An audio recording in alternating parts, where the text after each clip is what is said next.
Cena del Señor. ¿Cuántos se alegran de poder celebrar la cena? Muy bien.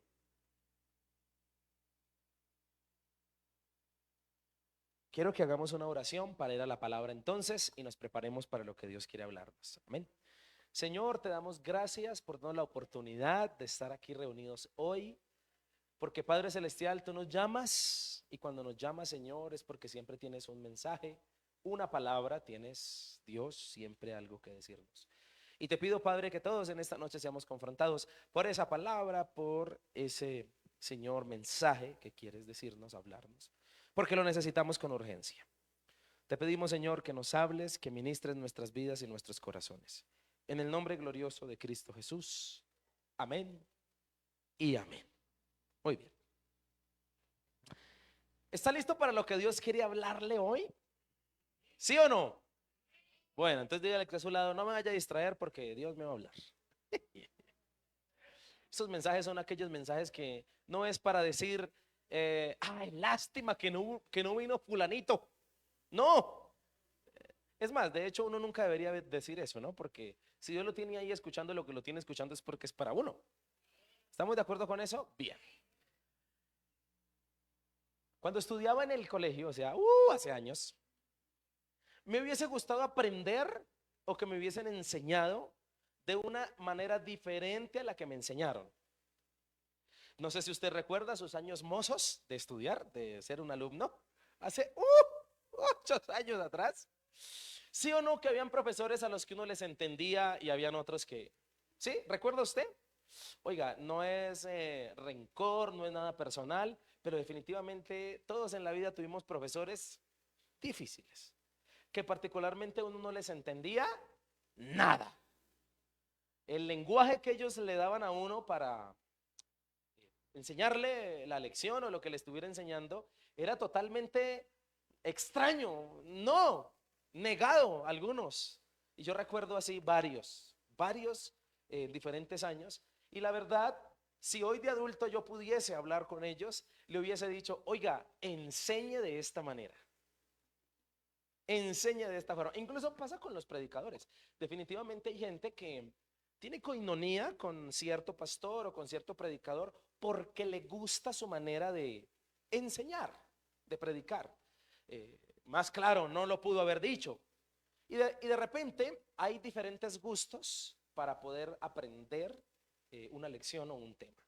Y en estos días leía, creo que usted lo sabe, leía acerca de que en algunos países ya más desarrollados que pues nuestros países, definitivamente la psicología, la educación se ha dado cuenta de que las personas definitivamente no aprenden de la misma manera en que otras aprenden. También se lo puedo explicar con el aula de clase. Algunos recordamos el aula de clase como compañeros o personas las cogían más rápidos que otros. Yo no sé si usted es de los que las cogía rápido o de los que no las cogía rápido. Ahí vamos. Pero definitivamente está demostrado que no es que la gente sea bruta, perdónenme la expresión, incluso con el mayor respeto de nuestros amigos que sufren incluso de discapacidades cognitivas. Definitivamente no es que sea bruto, ¿sí? Ignorante, sino que es que se está demostrado, hoy por hoy por lo menos, de que la gente tiene una capacidad de aprendizaje distinta. Que la gente, no todo el mundo aprende de la misma manera. Y esto se replica, señoras y señores, efectivamente en la relación con Dios. Definitivamente en la relación con Dios hay gente que las coge más rápido que otros. Y Dios con cada uno por eso tiene un proceso tan distinto, tan diferente, donde lleva ese proceso y su objetivo es que lleguemos a la estatura de Cristo. Todos creo que aquí sabemos que ese es el fin y cuando usted entre más se parezca al Señor, más está listo para morirse. Gloria a Dios. Es la verdad, ¿sí o no? Más rápido está listo para encontrarse con el Señor.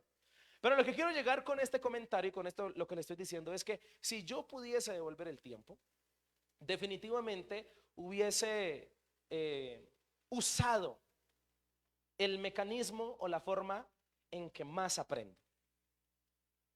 Se dice que por lo menos hay 3 o 4 formas de aprendizaje. Algunos aprenden más viendo, otros oyendo, otros a través de la parte kinestésica que es tocando, ¿sí? Y como le mencionaba, leía en estos días un artículo de colegios que ya están empezando a usar esta metodología, porque no es que hayan niños brutos, sino que su capacidad incluso de aprender es diferente. Entonces, tratan de que los alumnos tengan un maestro asignado, personalizado, donde le pueda enseñar de la forma en que ese alumno pues aprende mejor, bien sea oyendo, bien sea viendo o bien sea de la manera kinestésica, que es tocando. Está así a través de las manualidades, a través de cosas. Entonces, hay gente que piensa en colores, hay gente que cuando ve algo o cuando piensa en algo tiene una memoria fotográfica, se acuerda fácilmente de algunas cosas. Se dice que los que nos gusta la música aprendemos más rápido yendo. Por ejemplo, en mi experiencia personal, me gusta mucho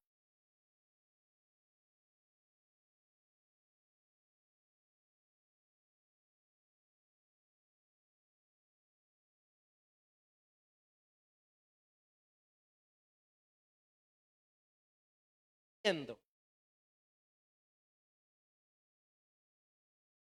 que pasa es que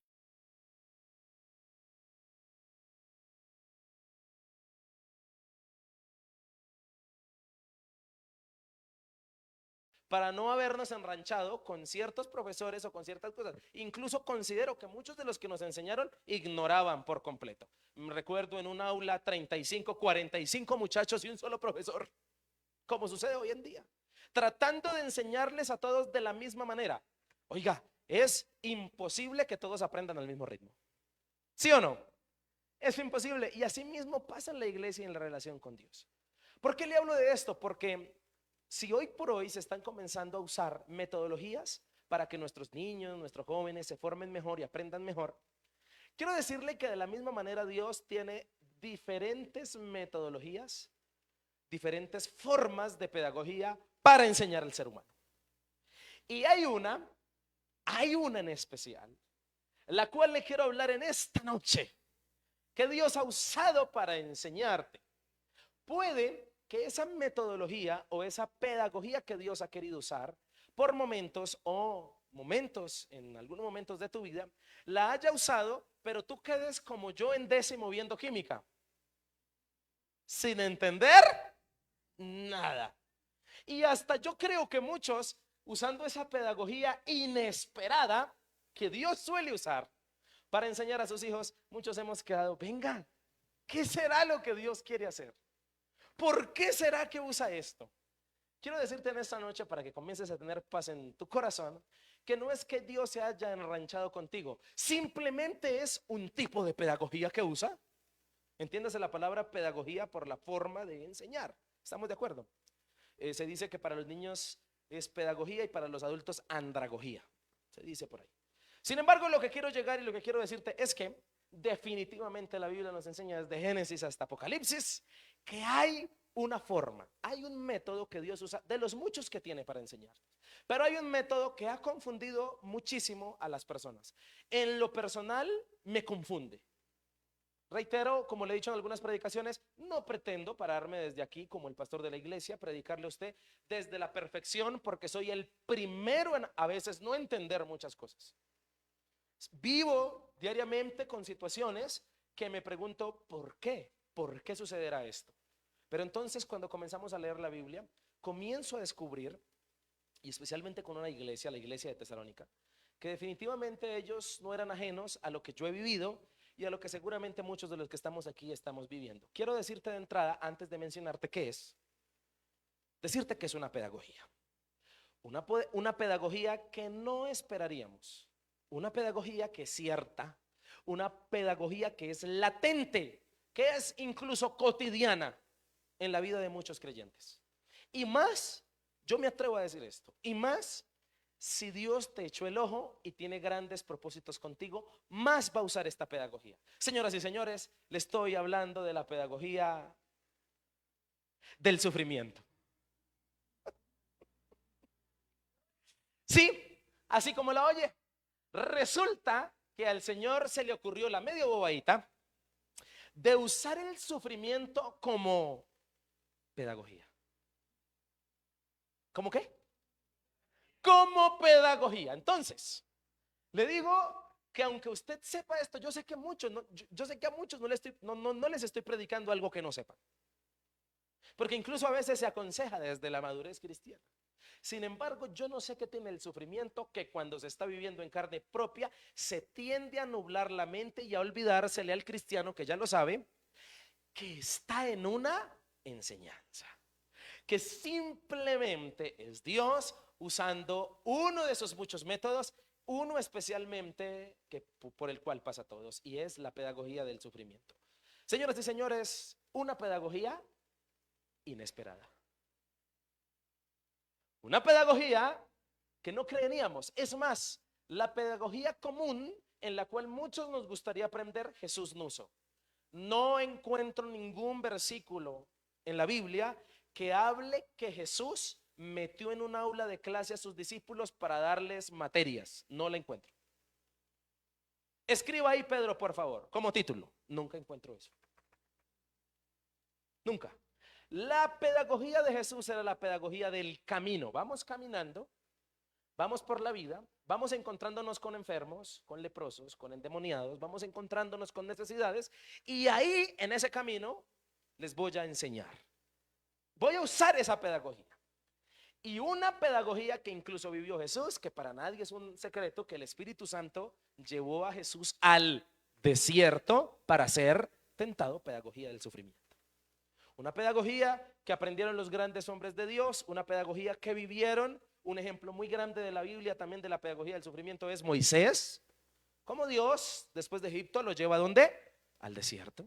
Por eso desierto y sufrimiento a veces es muy común y muy cercano dentro de la Biblia. Pero definitivamente, mi hermano, la pedagogía del sufrimiento es cierta, es una pedagogía inesperadísima, una pedagogía que yo no me esperaría. Yo preferiría que Jesús se me apareciera todas las noches y me dijera, escriba en el cuaderno. Primero, no es así. No es una pedagogía pasiva, de aula, de escriba en el cuaderno, de no se le olvide que mañana le voy a hacer una evaluación. No es así. Es una pedagogía inesperada porque llega sin avisar. Es una pedagogía que llega con malas noticias. Es una pedagogía que llega muchas veces en la cúspide de estar mejor o de estar bien. Es una pedagogía que incluso toca la puerta del corazón cuando se está saliendo de esa misma pedagogía. Porque en la pedagogía del sufrimiento existe introducción al sufrimiento. Sufrimiento 1, sufrimiento 2, sufrimiento 3, profundización en sufrimiento, maestría en sufrimiento, doctorado y todo lo que usted se pueda imaginar. Nunca acabará. Es bueno recordarle a los hijos de Dios que el sufrimiento fue prometido por Jesús y dijo, en el mundo tendréis aflicción. No temas, yo he vencido al mundo. Pero aunque él ha vencido al mundo, no quita lo que dijo primero. En el mundo tendréis aflicción. A los discípulos les dijo en Juan 16, muchachos, por mi causa los expulsarán de las sinagogas. Sufrimiento. Lo he dicho en algunas predicaciones. En el llamado de Pablo, por allá en Hechos capítulo 9, le dice a Ananías, ve por qué instrumento me has escogido para llevar mi palabra en presencia de gentiles, de judíos, y yo le mostraré cuánto le es necesario padecer por mi nombre. Y nuestro mayor ejemplo de la pedagogía del sufrimiento fue Jesús, a quien vivió la cruz y quien sufrió. ¿Estamos de acuerdo con eso? Entonces el sufrimiento sí es una pedagogía inesperada que la Biblia nos enseña. Y en esta noche me gustaría recordártelo, me gustaría que lo tengas en cuenta. No sé lo que estés viviendo, no sé lo que estés pasando, no sé las circunstancias por las que vivas o pases, pero yo sé algo, de parte de Dios te lo digo. El Señor me da esta palabra para ti. No se te olvide que el sufrimiento Él lo usa como una pedagogía. Y cuando es una pedagogía, no sé si concuerdas conmigo, pero para Dios no tiene nada de malo.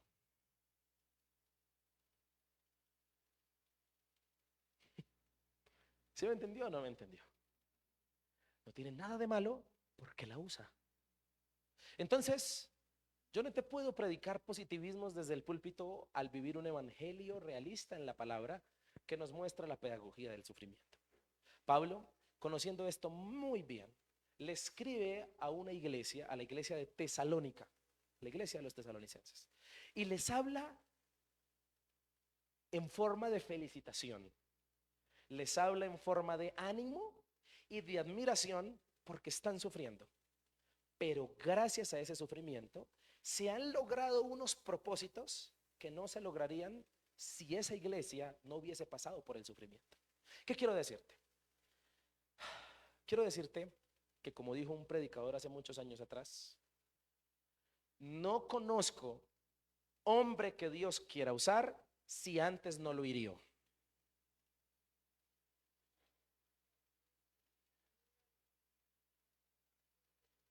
Dios, si va a usar a alguien y ese alguien es muy usado, no dudes de que pasó por el sufrimiento, de que pasó por la prueba, de que pasó por la situación que le causó sufrimiento. Porque el sufrimiento es una pedagogía que Dios usa, es una forma de pedagogía inesperadísima. No la esperamos, pero sucede. Entonces Pablo le da gracias a Dios por la vida de estos personajes, porque ellos han aprendido y han entendido y ha producido entonces el sufrimiento en ellos cosas que no produciría otra cosa. Por eso la canción en Santiago 1 verso 2 está escrito que tenga gozo, aunque pase por diversas pruebas, porque de allí saldré victorioso. Así dijo don Santiago, ¿no? Que haya sumo gozo en nosotros cuando nos hallemos en diversas pruebas, porque la prueba de vuestra fe produce paciencia. Entonces, la pedagogía del sufrimiento está en todos estos versículos, en todos estos casos que le he mencionado en las cartas, en los evangelios, en las historias del Antiguo Testamento, en los grandes hombres de Dios. Dime quién eres tú y quién soy yo para que Dios no la use también en nosotros. La va a usar. Solo que quiero darte un mensaje sanador esta noche para tu corazón, para que por favor no te enranches, no te amargues cuando el sufrimiento golpea la puerta de tu corazón. Porque si estás en Cristo o estás con Dios, no se te puede olvidar que estás en una pedagogía, en una enseñanza. Por eso Dios no tiene problema en usarla. Y para ir a la palabra, quiero decirte que sí, efectivamente Dios ha visto, Dios sabe. Nosotros aprendemos en el camino, pero definitivamente Dios sabe que es bueno usarla porque la pedagogía del sufrimiento va a producir en ti cosas y enseñanzas que de otra forma no aprenderías. Muéstrame a una persona que ha pasado por el sufrimiento en Dios y te mostraré a un mejor cristiano. Mencióname, recuerda a una persona cristiana que ama al Señor, que ha pasado por el sufrimiento y te mostraré a alguien con más fe. Muéstrame a una persona que ha pasado por el sufrimiento de la mano del Señor y te mostraré a alguien que aconseja y da consejos maduros, principios especiales, que no daría, que no viviría alguien que no pasó por esta pedagogía. Lo que te estoy diciendo es que la pedagogía del sufrimiento en Dios definitivamente trae unos propósitos y trae unas lecciones y trae una enseñanza y produce unos frutos que de otra manera no se vivirían. Por eso es necesaria. ¿Estamos de acuerdo? Quiero aclarar, porque para mí quiero ser responsable con esto y que no lleguemos a la mala interpretación y mucho menos a la excusa. Pero por lo menos yo descubro en la Biblia dos tipos de sufrimiento. El sufrimiento del cual habló Jesucristo: por causa de él, bienaventurados los que lloran, porque reirán. De aquellos que sufren no porque estén viviendo consecuencias de sus pecados, porque ese es el segundo sufrimiento que descubro en la Biblia. Porque definitivamente hay sufrimiento que no es enviado por el Señor, sino es producido por nuestros propios actos como consecuencia de nuestros errores. No sé si hay diferencia en esto. Tú no puedes encapsular el sufrimiento todo en el mismo lugar y en la misma cápsula, porque hay sinvergüenzas que le adjudican su sufrimiento a la voluntad de Dios. No, es que era necesario estrellarme para aprender. Cabezón. Jamás fue la voluntad perfecta de Dios que a estrellonazos aprendieras. No, y mucho menos pecando. Era necesario caer para... No, nunca en la voluntad. Es más, y esto es sentido común, pues si nos envió a su Hijo para salvarnos, ¿tú crees que Dios quiere que aprendas pecando? No, pero sí definitivamente hay un sufrimiento como el que nos muestra Jesús. Él siendo un hombre, siendo Dios, siendo alguien temeroso del Señor, no le fue evitado el sufrimiento. A eso me refiero a ese sufrimiento que no es por consecuencia de errores, a ese sufrimiento que llega inesperado. Por eso es una pedagogía que inesperada. Cuando llegan las malas noticias, cuando estás bien con Dios, cuando llegan las circunstancias, y me atrevo a decir que Dios es tan misericordioso que aún el segundo sufrimiento, que es por consecuencia de nuestros errores, Dios también lo usa. Definitivamente lo usa el Señor. Pero quiero hacer la diferencia para que tengas claridad. Entonces, en esta noche quiero hablarte de un mensaje titulado así: una pedagogía inesperada. Te hablaré del sufrimiento como una de las pedagogías que Dios usa para enseñar, para traer la imagen de Cristo en nosotros, para que mejoremos. Y en el texto, que por favor quiero que abras tu Biblia allí, en el segunda carta de Tesalonicenses, capítulo 1, versículo 3, en adelante, hay algunos propósitos que va a producir el sufrimiento en nosotros. Unos propósitos que no produciría esta pedagogía inesperada, pero que a veces es necesario que esté presente para que se produzcan estos propósitos divinos y propósitos que no lograríamos de otra manera. Entonces la palabra del Señor nos dice de la siguiente forma. En Nueva Traducción Viviente, dice la palabra de Dios: amados hermanos, no podemos más que agradecerle a Dios, Pablo hablando a los tesalonicenses, por ustedes, porque su fe está, ¿qué? ¿Cómo está la fe de ellos? Creciendo, floreciendo, y el amor de unos por otros creciendo. ¿Cómo se encontraba esta iglesia? Ejemplo, una iglesia que va bien, es una iglesia que los cristianos están dando fruto. Pero ¿por qué razón? Con orgullo les contamos a las demás iglesias de Dios acerca de la constancia y la fidelidad de ustedes en todas las que, en todas las persecuciones y privaciones que están. Hermanos, ¿dónde estaba creciendo y floreciendo esta iglesia? ¿En medio de qué? En medio del sufrimiento, en medio de las persecuciones, en medio de las privaciones, en medio del sufrimiento. Y continúa diciendo el versículo 5: y Dios usará, diga conmigo, Dios usa, Dios usará esa persecución para mostrar su justicia y para hacerlos dignos de su qué. Wow. Por el cual sufren. Lo primero que produce el sufrimiento como pedagogía, produce formación. ¿Qué produce? Formación. ¿Cómo venía esta iglesia en medio del sufrimiento? Creciendo. Versículo 3. Floreciendo su fe. Y esta iglesia, señoras y señores, en el contexto, se dice incluso que no hubo para aquel entonces iglesia como la de Tesalónica, que la iglesia de Tesalónica era una iglesia que daba testimonio. Por eso Pablo incluso usa en el versículo 4 la palabra con orgullo. Versículo 4. Le hemos contado a las demás iglesias, es decir, les estamos contando de su gran testimonio, de que son una iglesia fiel, madura.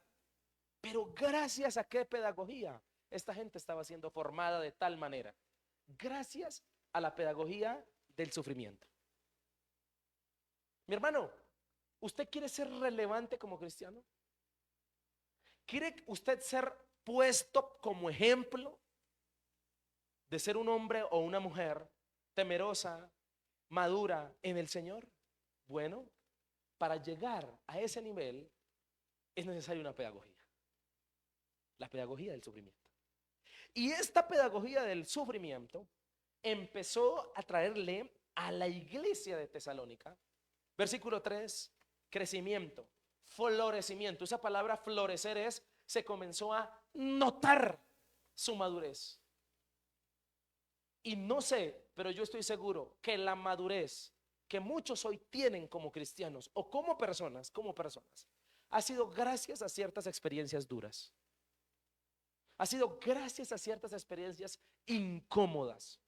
Ha sido gracias a ciertas experiencias fuertes que han vivido. Por eso con serenidad hoy son maduros.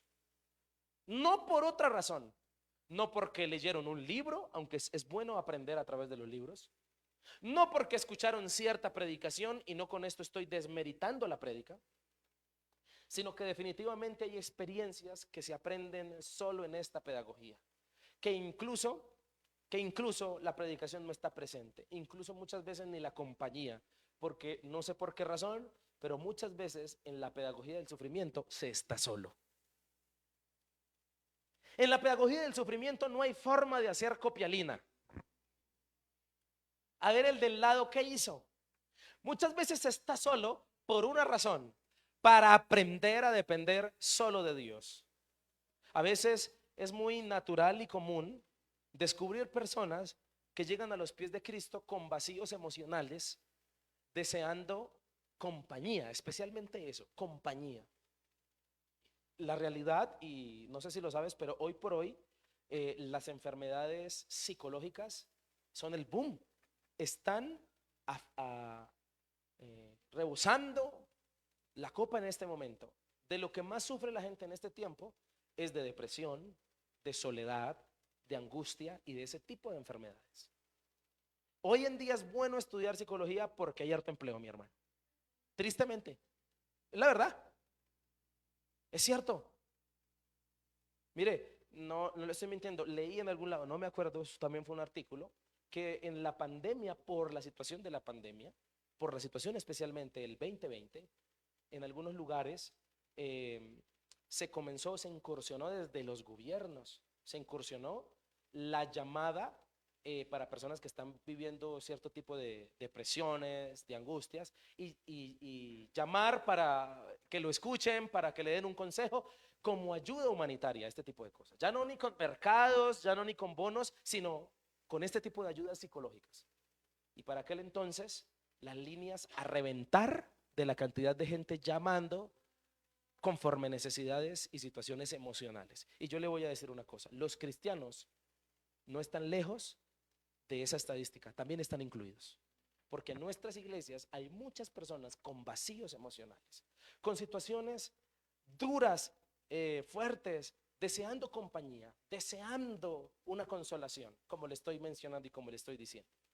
Pero Dios, en su infinito poder, muchas veces ha usado también la soledad como una pedagogía para que entiendas de una vez y por todas que no necesitas buscar a alguien para que llene tus vacíos, aunque la compañía sea importante, aunque sea la voluntad de Él, o está escrito en la Biblia, encontrar ayuda idónea, sí, pero definitivamente en la vida el espacio que ocupa Cristo no lo puede ocupar nadie.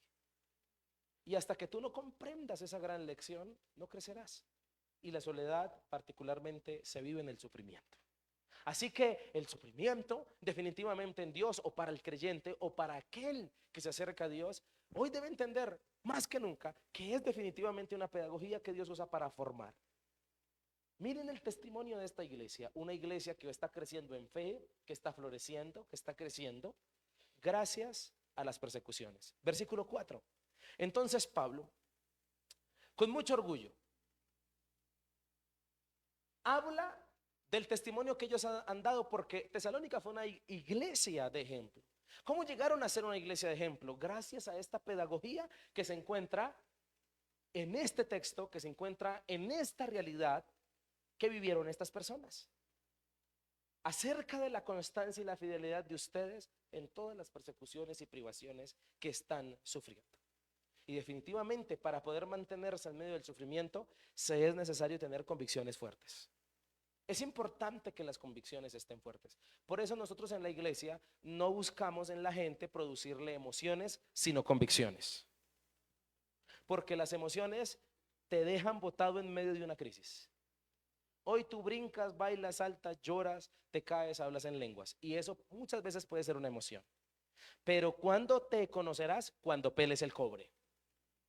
¿Cuándo te conoceremos bien? En una prueba, en una dificultad, bajo presión.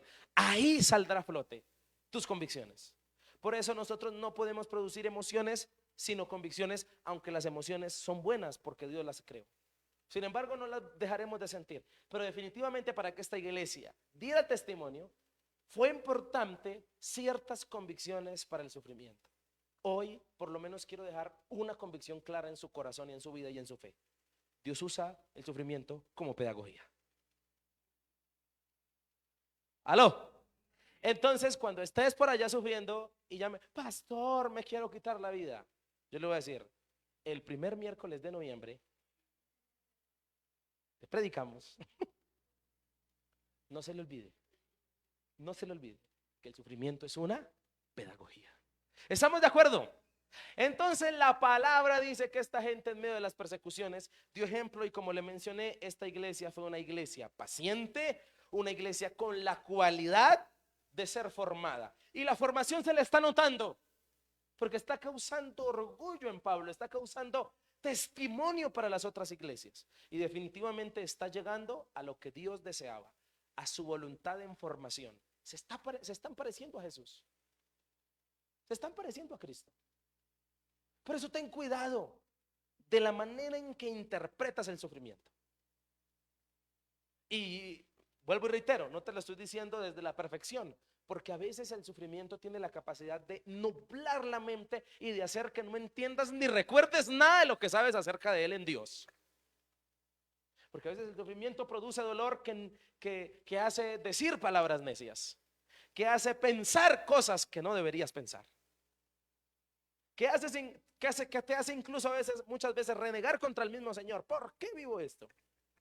Pero es hasta que llegues a entender y a digerir y a que de tu fe sea parte, de que el sufrimiento es parte de su pedagogía, es cuando comenzarás a descansar y a comprender y empiezas a acceder a ciertas cualidades de Dios que sabes pero que no has experimentado. Todos aquí sabemos que Dios consuela, ¿cierto? Pero no, aunque lo sepas, hay una gran diferencia entre saber y experimentar. Sé que Dios consuela, pero no he experimentado eso.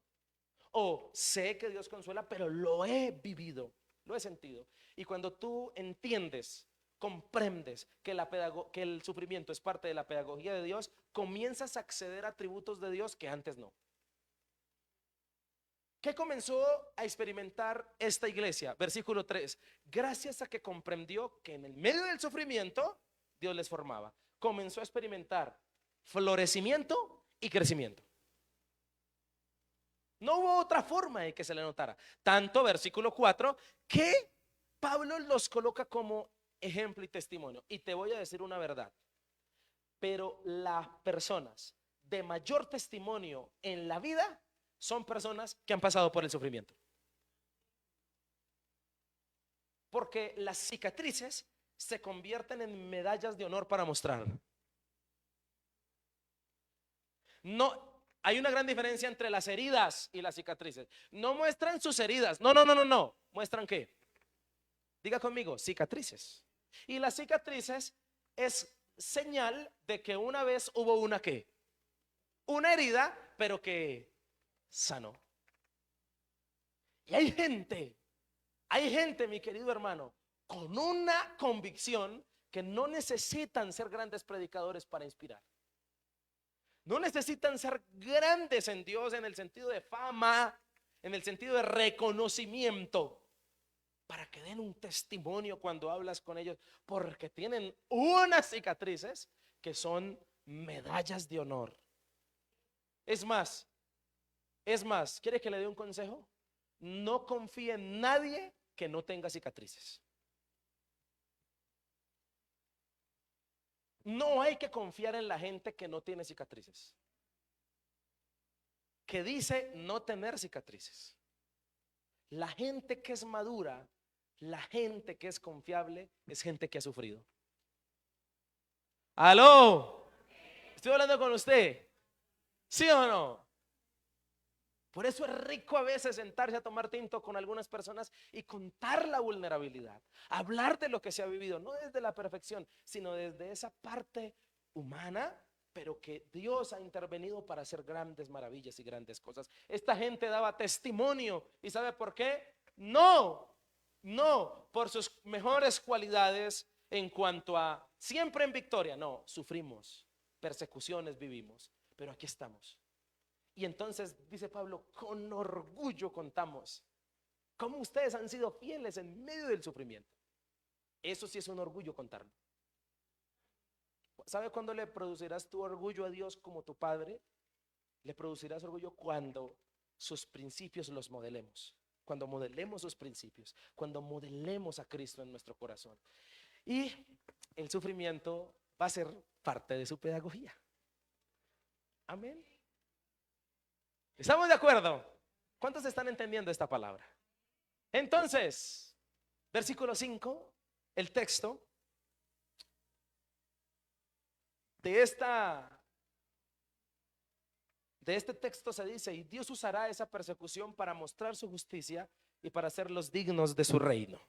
Y me conmueve profundamente ese hacerlos dignos de su reino. Señoras y señores, hay un reino para el cual hay que ser dignos. Y no se es digno comiendo mucho libro, comiendo mucha teología, preparándose mucho. No, se es digno habiendo pasado por el sufrimiento. Lo usa para hacerlos dignos de su reino. ¿Cómo se gana la dignidad en Dios? Se gana aprobando la pedagogía del sufrimiento. Se gana no enranchándose, no renegando de esa pedagogía que puede llegarnos a todos en algún momento de la vida, por el cual sufren. Así que, mi querido hermano, si una evidencia de ser hijo de Dios existe en la palabra, es el padecimiento. Y le voy a decir una cosa, mi querido hermano: ¿cómo sanó esto mi corazón? Yo le abro mi corazón esta noche. ¿Por qué? Porque a mí me enseñaron que si se está bendecido por Cristo, no se sufre. Así me enseñaron a mí. Me enseñaron que entre menos sufrimiento yo viva, más cerca de Dios estoy, porque Dios me protege. Eso me enseñaron a mí. Yo fui formado en ese discipulado. Es más, muchas veces me sentí mal porque entre más yo sentía que me acercaba a Dios, pruebas venían y muchos me decían: es que no estás orando lo suficiente, por eso estás pasando eso. Por eso es que no tienes la suficiente fe, por eso Dios te respondió que no. Entonces pero ¿cómo trajo sanidad a mi corazón? Saber que si hay una evidencia de ser hijos de Dios, es que por el padecimiento se pasa. ¿Cuántos alaban al Señor esta noche?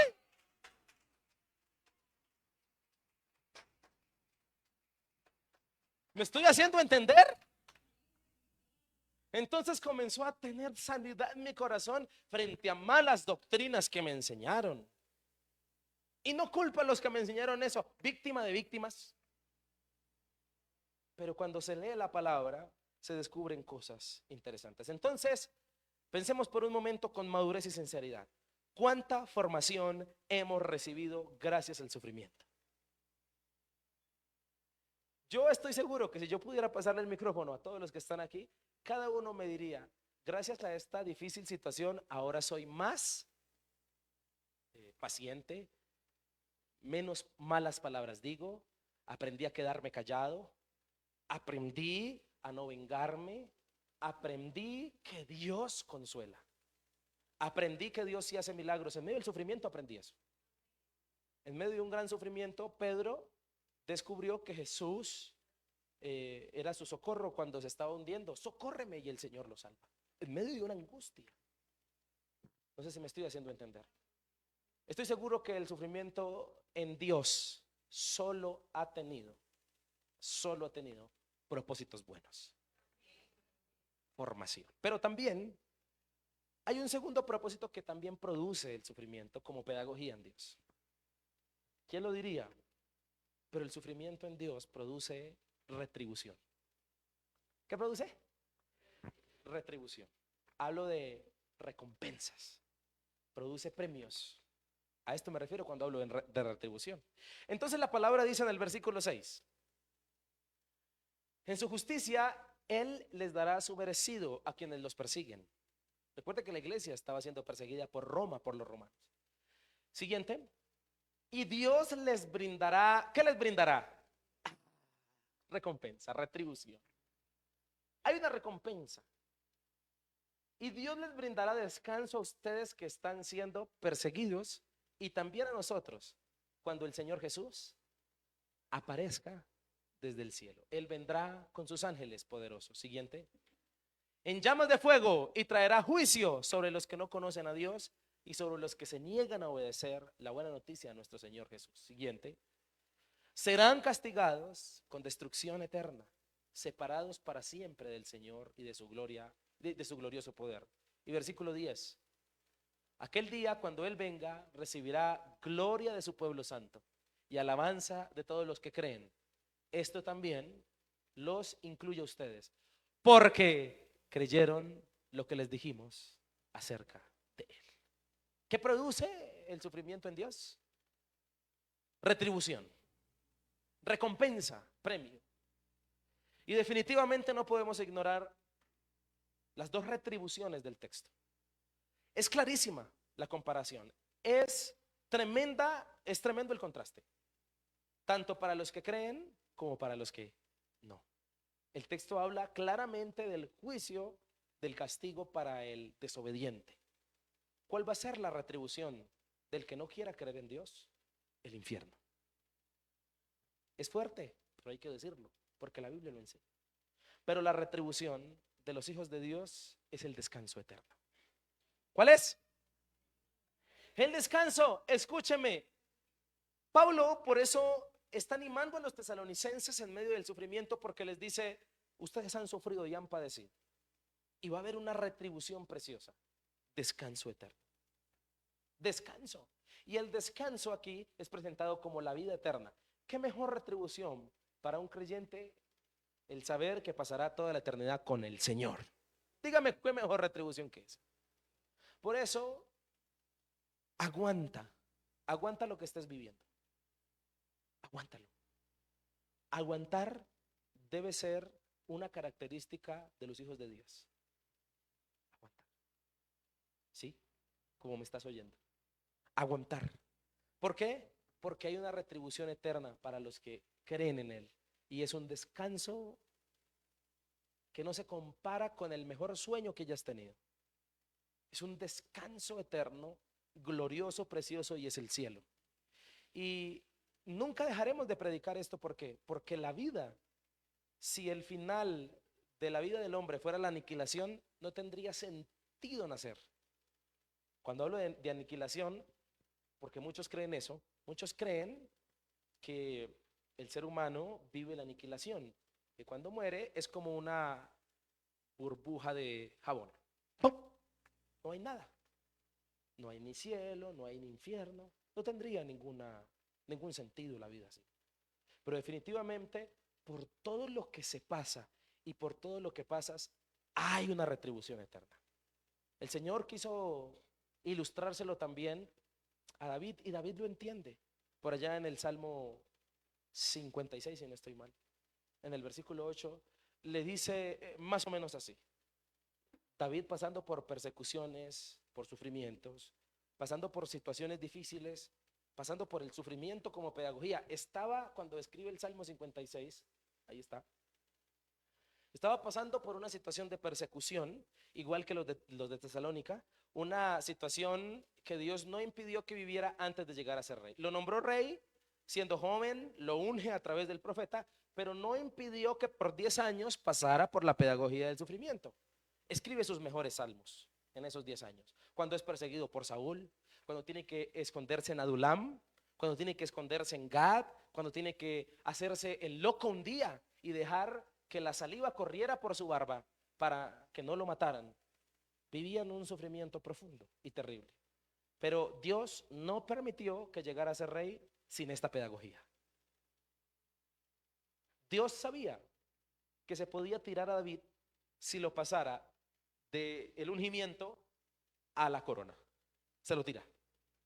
Y aunque Dios a ti te haya prometido muchas cosas, si Dios mañana te da lo que te prometió hoy, te daña. Se te hace daño. No hay cosa más mala en el mundo que alimentar el capricho de una persona y enseñarle a ser caprichoso. Y a veces como padres a muchos se les van las luces que alimentan el capricho de sus hijos. ¿Y qué están fabricando? Están fabricando adultos, seres humanos que mañana sufrirán cuando se encuentren con la realidad del mundo. ¿O no? Crearemos personas, ciudadanos que sufrirán mucho.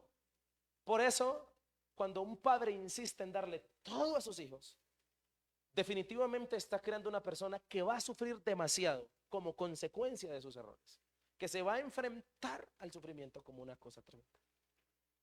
Alguien decía que si los padres pudieran quitar, si Dios a ti te mostrara la vida de tus hijos, los que tienen hijos pequeños, ya los que tienen hijos viejos, ya para qué, no, mentiras también. Hijos pequeños, hijos jóvenes, si Dios en una visión te mostrara la línea de vida de tus hijos, todo lo que ellos van a vivir, sus felicidades, sus sufrimientos y todo, y Dios te dijera, quita episodios de la vida de él, ¿cuáles tú les evitarías? ¿Los sufrimientos? ¿Qué les evitarías?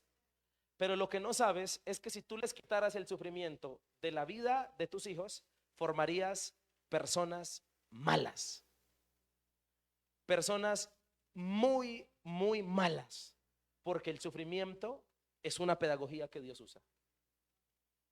Por eso a los hijos no se les puede evitar el sufrimiento jamás. Alguien dijo que a los hijos por eso hay que criarlos con un poquito de hambre y un poquito de frío. Y en ese orden de ideas, en este pasaje, en esta palabra, el Señor asimismo ha usado el sufrimiento para definitivamente retribuir cosas que de otra manera no serían retribuidas en nuestra vida y en nuestro corazón. Estamos hablando del versículo 6. Por eso, mi querido hermano y mi querido amigo que estás aquí en esta noche, entiende que cada promesa y que cada cosa que Dios te ha dado puede que se demore un tiempo en cumplirse hasta que pases por una pedagogía que se llama la pedagogía del sufrimiento. Estábamos en Salmo 56:8. Entonces David, antes de ser coronado por 10 años, alrededor de 10 años, desde que se le prometió que iba a ser rey, pasa por la pedagogía del sufrimiento. Escribe sus mejores salmos y él dijo al Señor entendiendo, comprendiendo cosas que no se comprenderían si no se sufriera. Dijo él, tú llevas la cuenta de todas mis angustias y has juntado todas mis lágrimas en tu frasco. Has registrado cada una de ellas en tu libro. Y esas lágrimas de las que habla David son lágrimas de sufrimiento. Dios tiene en cuenta cada lágrima que has derramado. A mí me parece curioso, literal o no, no literal, no es literal, pero me parece muy curioso que Dios conozca cada una de las lágrimas que yo he derramado y que iré a derramar. Y dice el texto, las he juntado todas en un frasco. Ah, como a alguien que le interesa tu sufrimiento. Por eso dice David, todas mis angustias las has registrado, las tienes, las llevas en cuenta. Ninguna de ellas se te ha pasado. Es decir, que a Dios le importas tanto que registra lo que sufres. ¿Y sabes para qué o con qué fin Dios registraría las angustias? Para retribuirte lo que mereces por todas las angustias que has vivido. Por eso Dios es juez justo, porque Dios le da a cada quien medida justa. Muchos envidiamos la vida de otros y nos gustaría tener las bendiciones de otros, nos fascinaría, pero te voy a decir, para llegar a esas bendiciones hay que pasar por sufrimientos que tú no has pasado. Muchos ignoran la gloria detrás de la historia. Amén. Así que mi hermano, la retribución está. No tienes que pelearla. Es más, hasta exigirle a Dios, bendíceme, Señor. Las bendiciones no llegan como consecuencia siquiera de orar mucho y pedirlas. La Biblia dice que estas bendiciones alcanzarán. Es decir, que es por lógica. Naturalmente llegarán como retribución. Pero también el texto habla en el pasaje, versículo 10, de una realidad, y es la realidad de la retribución dura, terrible para el desobediente, el castigo. Creo que ninguno de los que estamos aquí estará en ese listado. Le pido a Dios que no, que Dios nos guarde. Pero definitivamente retribución hay. ¿Estamos de acuerdo? Y voy terminando. Un tercer propósito que produce el sufrimiento. Y este es tremendo.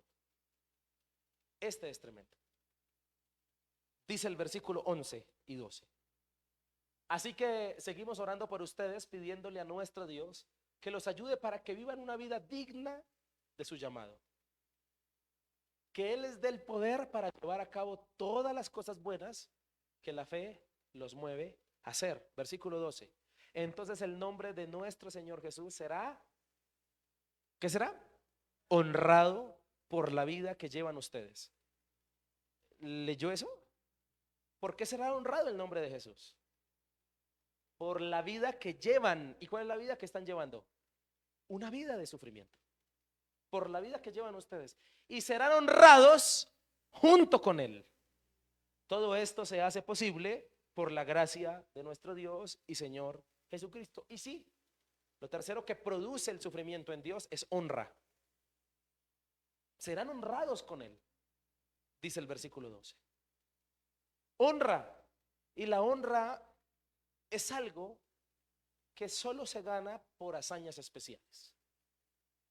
El ser honrado solo se gana por hazañas especiales, por hazañas que otros de pronto no han logrado, por hazañas que resaltan o que tienen mucho mérito, como por ejemplo, la Biblia nos manda a honrar a papá y a mamá, porque si hay dos títulos en el mundo y una hazaña es ser papá y ser mamá. Yo todavía no me la he medido, pero en un día de estos, pero y verá, cuando menos lo piense, sí. Amén. Pero me le quito el sombrero a esos padres que tratan, que oran, no por tener mejores hijos, sino por ser mejores padres. Por eso la Biblia dice que hay que honrar a quién, a papá y a mamá, porque son hazañas tremendas. La honra siempre es por hazañas especiales. Y esta iglesia de Tesalónica, por medio de la primera y segunda carta, es honrada por el Señor. Cuando tú lees primera y segunda de Tesalonicenses, encuentras recomendaciones y no regaños. Pero hay una iglesia a la cual tocó regañar en la Biblia, varias. Pero hay una a la que Pablo le escribe regañándolo. ¿Sabe cuál es? Como a quién te hablo, se llamaba el mensaje que prediqué. Eso no se acuerda. Corintios. La iglesia de Corintios era una iglesia que, aunque espirituales, dice, se portan como carnales, les dijo Pablo. Algunos dicen que son de Apolos, otros de Pablo.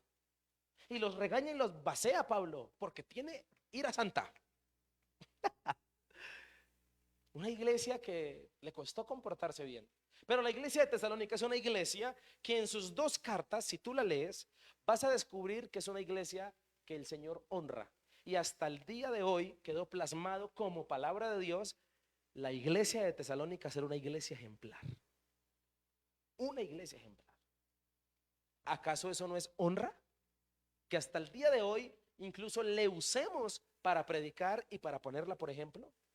Definitivamente la iglesia de Tesalónica fue una iglesia que tuvo defectos, tuvo errores, las mismas cartas las mencionas, sin embargo el Señor no dejó de ponerla por ejemplo para los demás creyentes hasta el día de hoy, porque la iglesia de Tesalónica hasta el día de hoy es una iglesia de ejemplo para la iglesia también de Misión Vida. ¿Estamos de acuerdo con eso, mi hermano? Entonces, la honra, dice el Señor en otra palabra, en otra parte de la Biblia, Dios honra a los que le honran. ¿Estamos de acuerdo con eso? Y la honra es poner en un lugar especial. Es elogio, es dar un trato digno de características especiales que esa persona ganó. Y asimismo en este texto los descubrimos. Entonces en estos últimos versículos Pablo asegura no dejar de orar por los tesalonicenses, que Dios cumpla todas las obras de bondad, que Dios cumpla todo lo que tiene con ellos, pero especialmente a esta iglesia le dice que con su forma de vivir, versículo 12, están honrando primeramente a quién, al Señor. Y te voy a decir una cosa, póngase pilas conmigo, pongámonos pilas cuando estemos pasando por la pedagogía del sufrimiento, porque el resultado honra o deshonra al Señor que usted predica y en el cual cree. Y le voy a decir una cosa, la verdad es que muchos cristianos hemos dejado mal al Señor Jesucristo a la forma de reaccionar en un sufrimiento. No hemos dado testimonio del Dios que predicamos y hemos aconsejado. Por eso, ay, cómo me gusta conocerlo a usted en esas situaciones. Porque es que es ahí donde conocemos de qué estamos hechos. Es ahí donde se sabe realmente. Y le voy a decir una cosa, de la forma en que reaccionas y tomas el sufrimiento, es cuando o honras o deshonras el nombre del Señor. Dijo alguien, el problema no es el sufrimiento ni el desierto, el problema es la forma en que enfrentamos las cosas. ¿Estamos de acuerdo con eso? Por eso te quiero invitar en esta noche a que entiendas que el Señor le honras no simplemente cuando vienes a la iglesia o cuando cantas una canción, le honras como reaccionas en medio de la pedagogía del sufrimiento. Recuerda, no se te olvide que es una pedagogía. Voy cerrando diciéndote que Pablo siempre enfatizó a lo largo de sus cartas a las iglesias que Cristo es el modelo a seguir para cada uno de nosotros y que los sufrimientos tienen un propósito de honra para con el Padre. El Padre honró a Cristo por sus sufrimientos. Jesús, no por ser Dios simplemente, no solo por eso, está sentado a la derecha de Dios. Tiene ese puesto de privilegio por lo que pasó, por lo que Él vivió. ¿Sí me estoy haciendo entender? Porque el mérito de vivir la cruz lo llevó allí.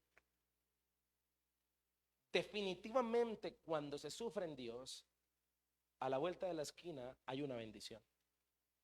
Y lo había escuchado en forma de predicación, lo había aprendido como concepto, pero vivido hasta hace un tiempo, comencé a entender que cuando el chicharrón le salen pelos, a la vuelta de la esquina hay un ascenso. ¿Hay un qué? Hay un ascenso.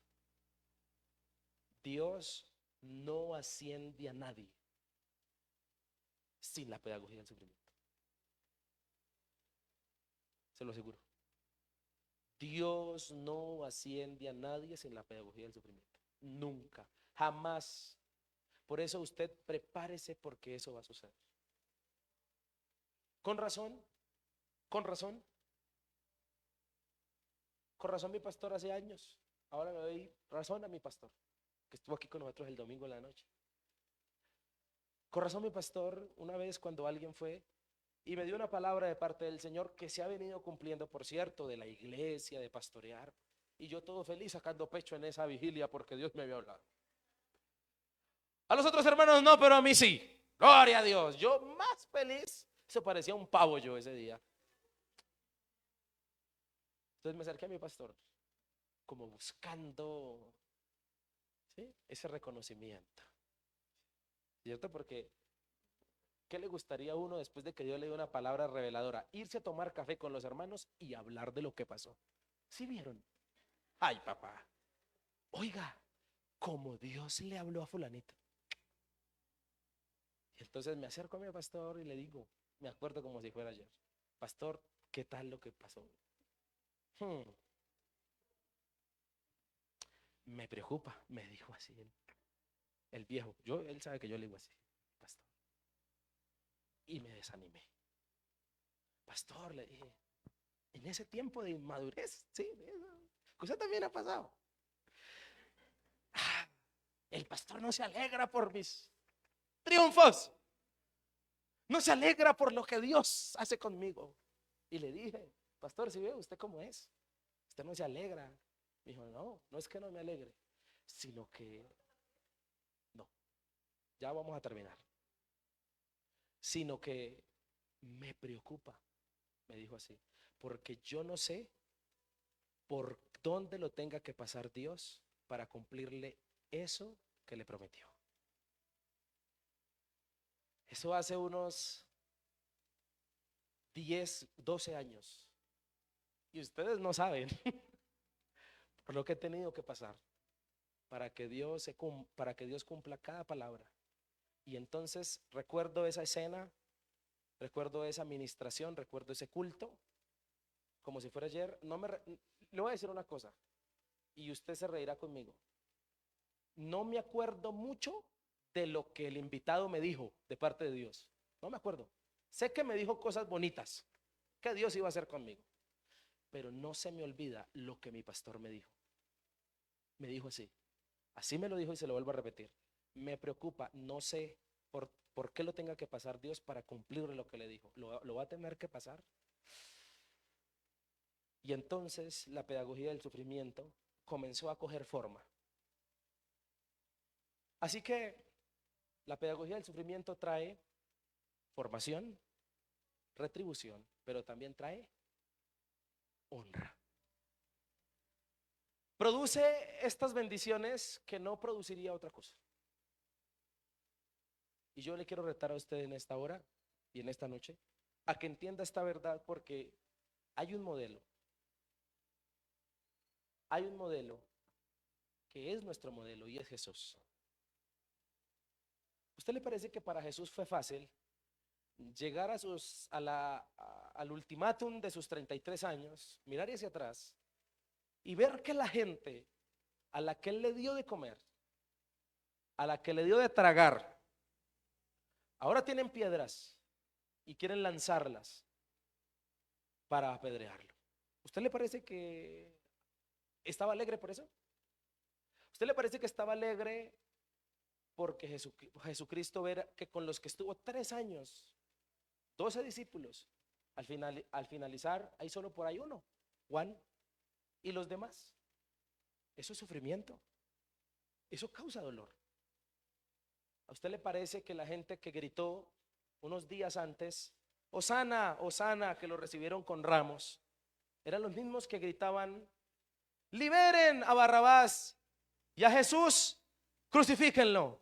¿A usted le parece que eso produjo alegría en su corazón? Sufrimiento.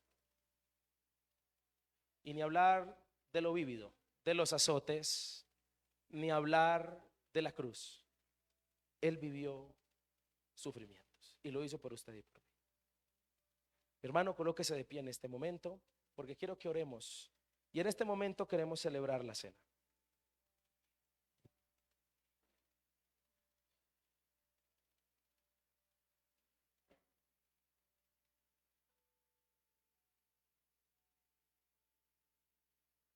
Así que yo lo que quiero pedirle es que usted esta noche comprenda y entienda que el sufrimiento va a ser parte de la vida y va a ser una pedagogía que Dios va a usar siempre.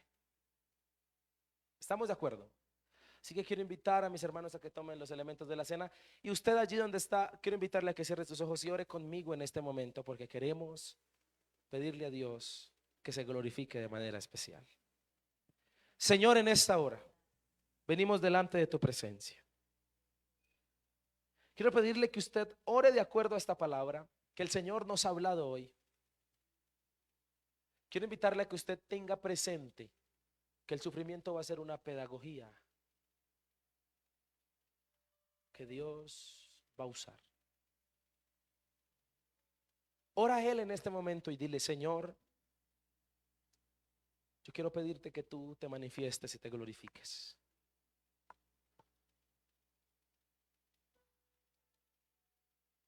Señor, yo quiero pedirte que tú hables a la vida y al corazón de todo aquel que está pasando por esa circunstancia, por esa situación de sufrimiento. Te pido que tú te glorifiques sobre esa persona, Señor amado, que en estos días ha llorado, que en estos días ha tenido, Señor, dolor en su corazón. Sobre esa persona, Padre Celestial, que incluso no ha entendido el por qué vive lo que vive. Señor, oro por esa persona que se siente en sufrimiento, que se siente de pronto, Señor, en soledad, que se vio un día acompañada, pero hoy se encuentra escasa de amigos o de familiares. Señor, oro por esa persona que sufre. Señor, seguramente es una forma de enseñarle. Hay una pedagogía que estás usando allí, Señor. Y te quiero pedir que en esta hora, Dios, te manifiestes, que quites de todos nosotros el sinsabor que nos viene produciendo el sufrimiento, para que comprendamos que es una forma de enseñarnos, que es una pedagogía que usas. Te pido que te manifiestes, Dios. Padre, que entendamos que es la forma en que nos formas, que es también lo que va a producir mucha retribución en nuestras vidas. Una retribución especial, una retribución celestial, pero que también va a producir una honra que no produce, Señor amado, otra forma de pedagogía. Y te pido, Dios, que en esta hora, Dios, tú te manifiestes. Ora ahí donde estás, libérate del dolor, de la angustia. Recuerda y ten paz, estás en una pedagogía. Y a la vuelta de la esquina hay una bendición esperando. A la vuelta de la esquina hay un ascenso. A la vuelta de la esquina hay una formación, hay una retribución, pero también hay una honra especial para ti. Así que ora ahí y dile: Señor, te doy gracias por lo que estás haciendo en mi vida. Gracias, Señor. Padre, y de esa manera queremos en esta hora orar. Orar, Señor amado, por estos elementos de la cena. Y queremos pedirte, Dios, que tú te manifiestes, que tú, Señor amado, te glorifiques, y que al celebrar esta cena, Dios, podamos recibir de ti conforme lo que quieres para nosotros. Oramos, Señor, y te damos el honor y la gloria. Quiero pedirle que mientras usted está orando, nuestros hermanos puedan pasar y puedan repartir la cena. Nuestros amigos que son bautizados puedan recibir la cena, y aquellos que aún no son bautizados les invitamos a tomar una uva para que también participen con nosotros en esta hora de lo que Dios quiere hacer en nuestras vidas. Gracias, Señor. Ora ahí donde estás y dale gracias. Dile: gracias, Padre, porque tú eres fiel, porque tú eres especial. Gracias, Espíritu Santo, por lo que estás haciendo en nosotros. Gracias, amado Dios. Reciba la cena en esta noche y comparta lo que Dios tiene para ti. Recibe de Él y dale todo honor y toda gloria al Señor en el nombre de Jesús. Gracias, Espíritu Santo, por lo que estás haciendo. Te bendecimos. Toma ahí los elementos de la cena y dile: gracias, Dios, porque tú eres santo y maravilloso.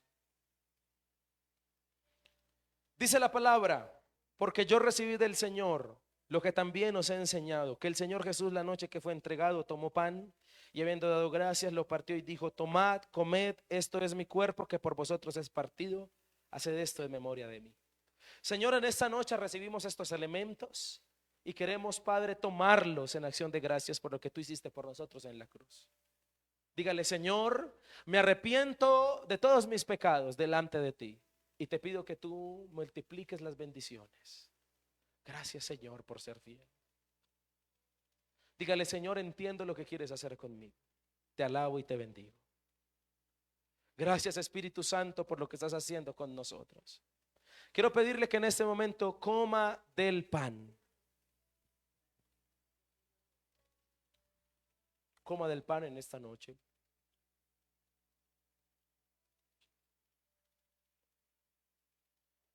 Y dígale gracias, Señor, por lo que tú estás haciendo. Pero asimismo dice la palabra, tomó también la copa después de haber cenado, diciendo: esta copa es el nuevo pacto en mi sangre. Haced esto todas las veces que la bebieres en memoria de mí. Así pues, todas las veces que comieres este pan y bebieres esta copa, la muerte del Señor anunciáis. Padre, sabemos que esta copa representa tu sangre que fue derramada por nosotros. Te bendecimos y queremos recibir de ti, Señor. Gracias por enseñarnos. Quiero por favor pedirle que tome de la copa en este momento. Señor, te damos gracias. Te damos el honor, la gloria y la exaltación, porque nos bendices, Señor. Porque nos das todo, Padre Celestial, en cuanto tú lo haces.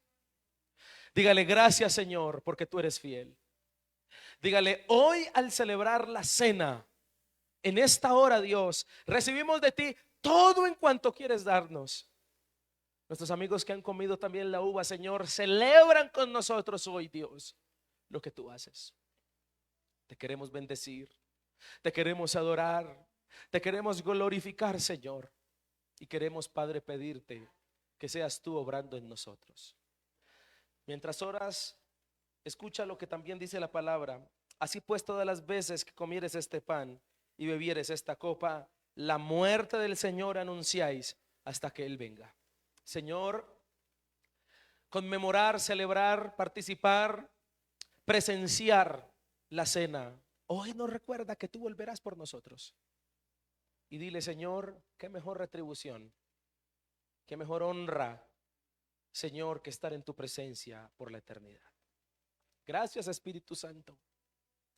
Te alabamos y te bendecimos. Entrégale hoy más tu corazón al Señor y dile: te alabo, te bendigo, te entrego mi vida y mi alma. Te doy todo mi corazón. Gracias por los que hoy estamos en este lugar, Señor, que entendemos lo que tú nos quieres hablar. Y creemos, Señor, hoy más que nunca, que tú usas el sufrimiento como una pedagogía, que usas el dolor muchas veces, Dios. Y hoy estamos aquí entendiendo esta verdad, Señor. Gracias porque tu sacrificio en la cruz nos enseña esa pedagogía. Esto que celebramos en este lugar, esta cena preciosa que celebramos, a ti te bendecimos, te adoramos y te glorificamos por siempre. Y te imploramos, Señor, que te glorifiques en nuestra vida más. Gracias por ser fiel. En el nombre de Cristo Jesús. Amén y amén. Amén. ¿Cuántos alaban el nombre del Señor?